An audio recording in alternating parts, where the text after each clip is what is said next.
Welcome to Our Girl Relationships. We talk about the problems people face in their day-to-day lives. Let's start with the video. I, 28, female, have been married to my husband, 30, male, for 3 years now. It has always been us and just us.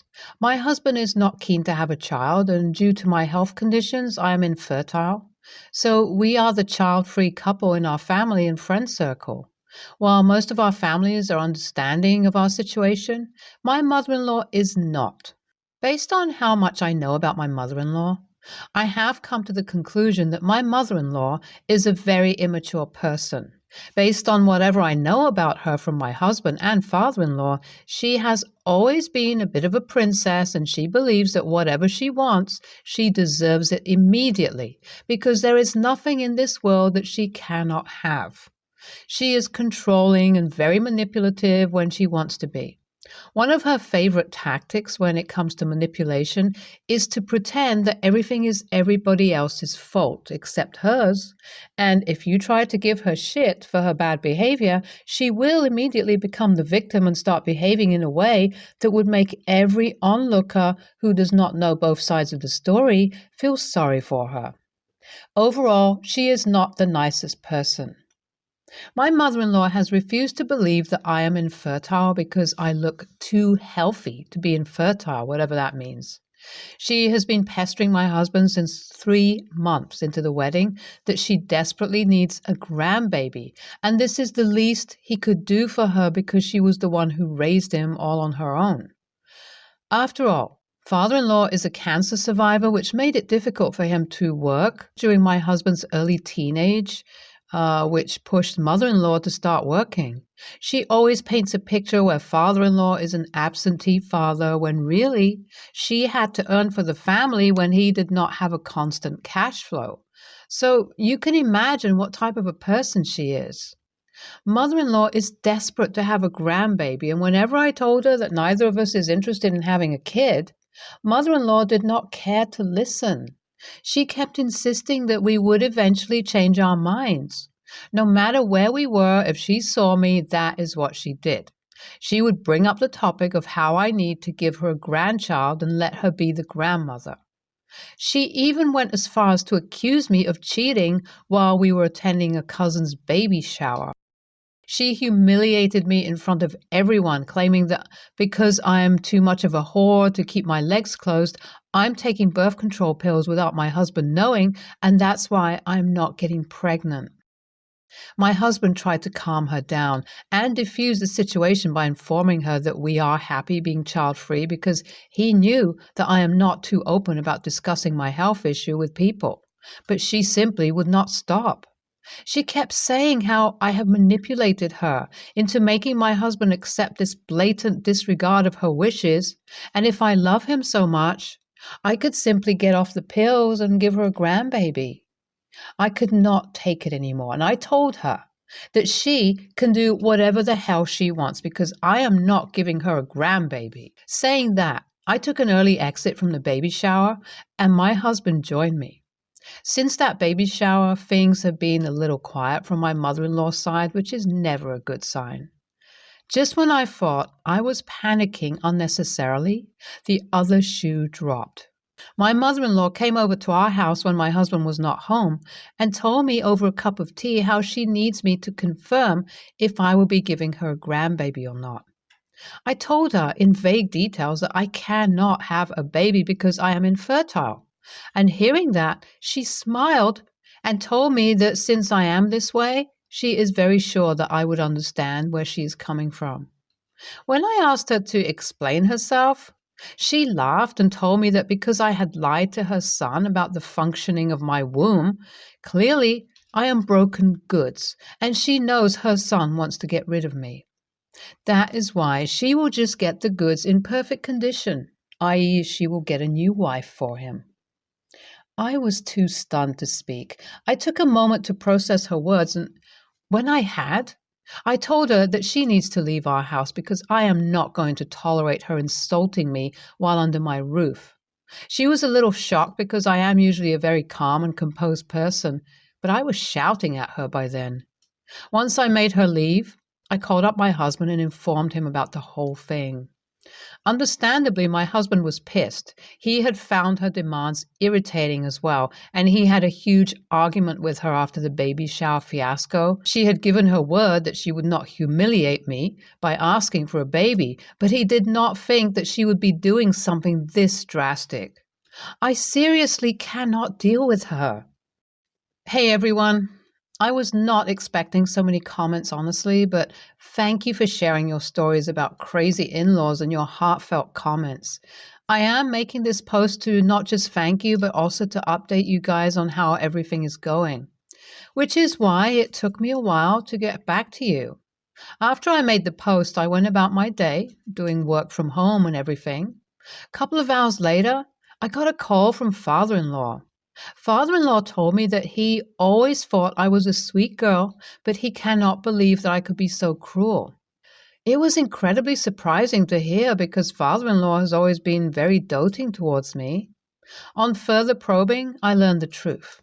My bitch of a mother-in-law decided to go home and tell father-in-law how I have laughed at her face and told her that I have been cheating on my husband with several men, including our common friends, and that is why I am refusing to give him a child. Mother-in-law also insinuated that I am with my husband simply because of money. Father-in-law barely listened to what I had to say and blamed me for trapping his son and told me that his son deserves better. I was shocked, and I had no idea what I was supposed to do. But my husband did. My husband had received the same call from father-in-law detailing the conversation. Since my husband was aware of how she worked, my husband told me that he has planned to teach them a lesson. I do not know much of what is going to happen, but I know that it would be something severe because my husband is an extremely patient man. But when we were talking that day, he seemed so done with everything. My husband invited mother-in-law and father-in-law over for lunch. Seeing me there, father-in-law commented that I should not be here because this is for family and I am not family. Mother-in-law dramatically asked my husband if he has checked himself for any STDs because who knows what type of diseases I have. Hearing all of these things from them made me upset, but my husband insisted I stayed. The lunch was full of my in-laws making snide and hurtful remarks like that. By the time lunch was done, I was barely holding back my tears. When mother-in-law noticed my state of being, she leaned in and said that if I had just been loyal to my husband and given him a baby, we would not be having such a tense lunch. That is when my husband spoke up. He told mother-in-law and father-in-law that he does not want children, and it does not matter to him if they want grandchildren. The quicker they realize that he is not ready to be a father, the better. He addressed the elephant in the room and told father-in-law that I was not cheating on him at all, and that mother-in-law made up the story because she cannot fathom the concept that my husband married me knowing that I am infertile. My husband let them know that from this day onwards, if they ever bother pressuring us to get a child, insulting me in any way, shape, or form, or do anything to break our marriage so that he can marry someone with a working womb, they will not only get no grandchild, they will also lose their only child. When he gave the ultimatum, mother-in-law hurriedly stepped outside the house with father-in-law following him. I was very grateful for my husband standing up for me. When father-in-law came back, he told us that mother-in-law is feeling very nauseous from the food, and she is suspecting that I intentionally made the food with things that make her sick. She is lactose intolerant, and we did not have anything that has lactose in it. Hearing that, my husband told father-in-law to take mother-in-law home and that she is no longer welcome to our house because immediately after warning her not to do something, she did it, and it's time that she faced the consequences of her actions. Father-in-law did not look like he believed my husband's words and left with mother-in-law. When I saw her leave, she did not look sick per se. She looked angry mostly, but oh well. My husband stood up for me and firmly placed his foot down. That means a lot to me. My mother-in-law and father-in-law have been trying to contact my husband since that day, and my husband has been refusing to resume contact with them. He went as far as to block them on his phone. That led to them diverting their attention to me. sending me long voicemails and calling me names. When I did not entertain them either, my in-laws decided it would be great to rally the whole family against us and involve my parents in it. My mother-in-law went as far as to blame my parents for allowing a broken person like me to marry her son because her son wants a child, and neither am I willing to give him a child, nor am I willing to let him go. Hearing all of this nonsense has made my parents angry with my in-laws as well. They drove out to meet with my husband and showed him the screenshots of the scathing messages she had left. My husband felt incredibly embarrassed and assured my parents that he will do everything necessary to prevent any harm to our marriage because of his parents, and requested my parents to block them. My husband called up his parents after mine left and informed them that even though previously he was open to forgiving them, now that they have gone this far, he will not forgive them in the foreseeable future. He told them that this will be the last time they will hear from him if they insist on insulting me and spreading rumors that will jeopardize my image in front of the family. And if they cannot respect his choice in me, then they simply have to get over it because he chose me, and that is final. I have never loved someone as I have loved my husband while he was telling them off. Knowing he was going to go this far just for my sake made me realize how lucky I am. I am so glad I married him. These parents are such huge assholes. Why can't they just respect the choices that the couple is making for themselves instead of forcing their own opinion on them? I don't understand. Your husband is a nice person for standing up for you the way he did, and I would have done the same if I was in your position. There is only so much you could have said or done if they keep misbehaving with you the way they did. I, 22, female, went to Las Vegas with 3 others. I'll call them Mary, 23, female, Lydia, 23, female, and Kitty, 24, female. Mary is my cousin, and Lydia and Kitty are friends. They wanted to go earlier, but I had exams during that time, so we pushed it back a bit. This was meant to be a girls' trip, but a couple of weeks ago, Mary and Kitty both said they wanted to bring their boyfriends, and it would be more fun sightseeing with a bigger group. I was a little annoyed because I thought it was just us girls. But Lydia was fine with it, and I said, sure, whatever. The original hotel situation was 2 rooms, me and Mary in one and Lydia and Kitty in another. But they said they're looking for separate rooms since they'll be staying with their boyfriends and I'd probably have to bunk with Lydia. I had no issue with that, so I didn't ask any more questions. So we arrive at our hotel in Vegas, and it turns out Mary and Kitty didn't end up booking rooms. The plan was to arrive at the hotel, then see if they can spare a room. But obviously, given the holiday season, and it's Vegas, all the affordable rooms were gone. I was pissed because they never said beforehand they hadn't booked. Kitty then said it's not a big issue. We still have the 2 rooms originally booked, and if we pay a little extra, the hotel gives day beds. Each couple takes a room. Then me and Lydia bunk with one. I never agreed to this, and I didn't feel comfortable third-wheeling with Mary and her boyfriend, who I don't know very well to begin with. I suggested checking a nearby hotel to see if they had a room, but the others didn't want to be separated.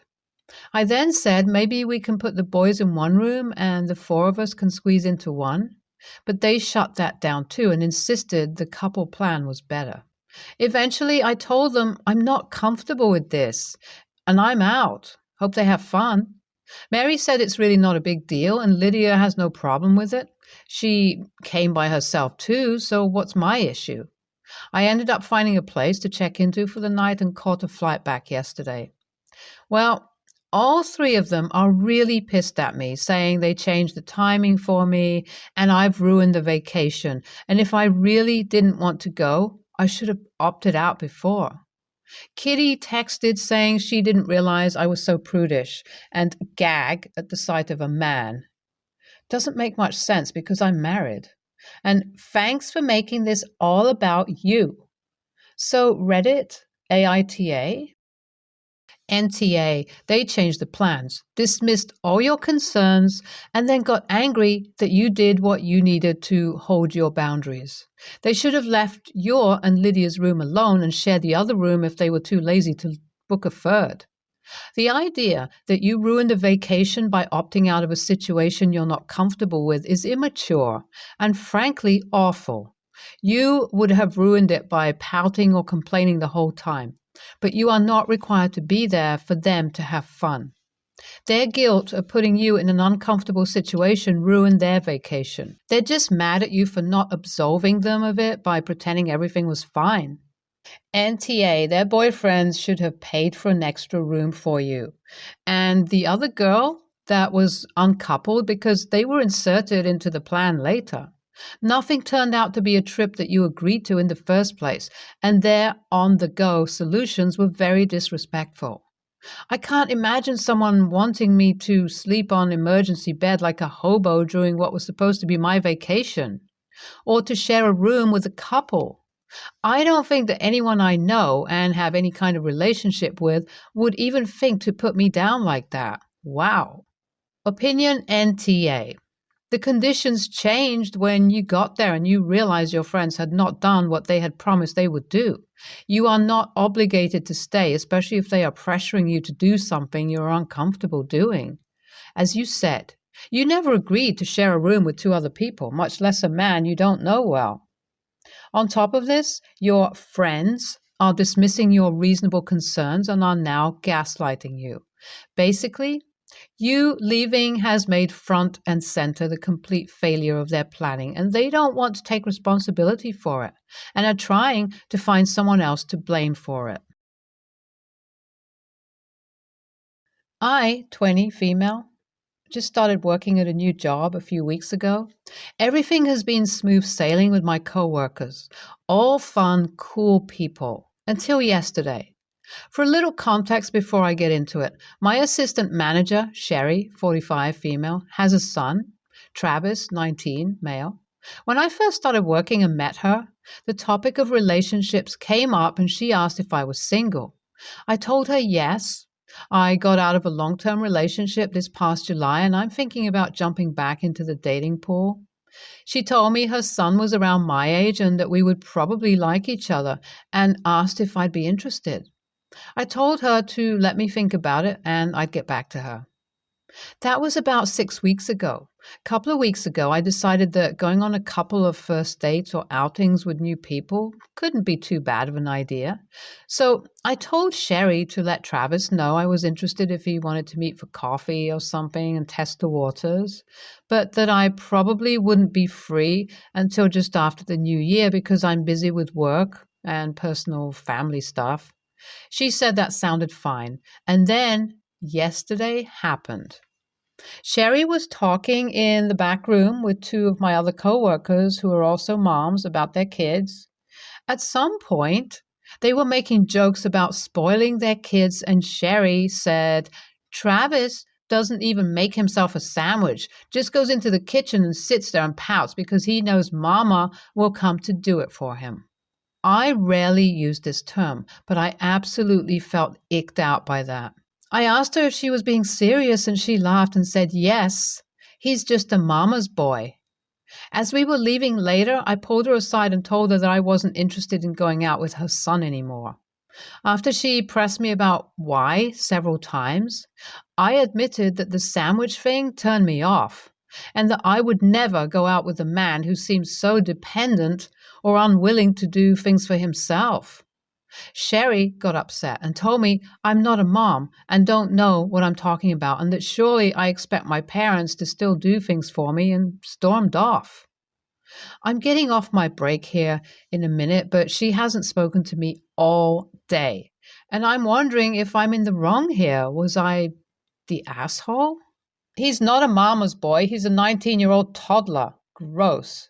Personally, I think it could have been handled better. Maybe he turned Travis down instead of his mother to avoid at-work conflict and the obvious overprotective mom issues. The fact that she laughed off his pouting and bragging about him not even making himself a sandwich shows how overbearing she is and that she expects to be a big part of his life well after he leaves the house, if he ever does. Ultimately, NTA. NTA. It is completely unprofessional for your coworker, especially someone who is in management, to set up a date for her son with someone working under her. On the other hand, you should not feel obligated to accept. If there are any blowback, you need to inform HR of workplace harassment. You are there to work, not to date her son. She is there to work, not to get dates for her son.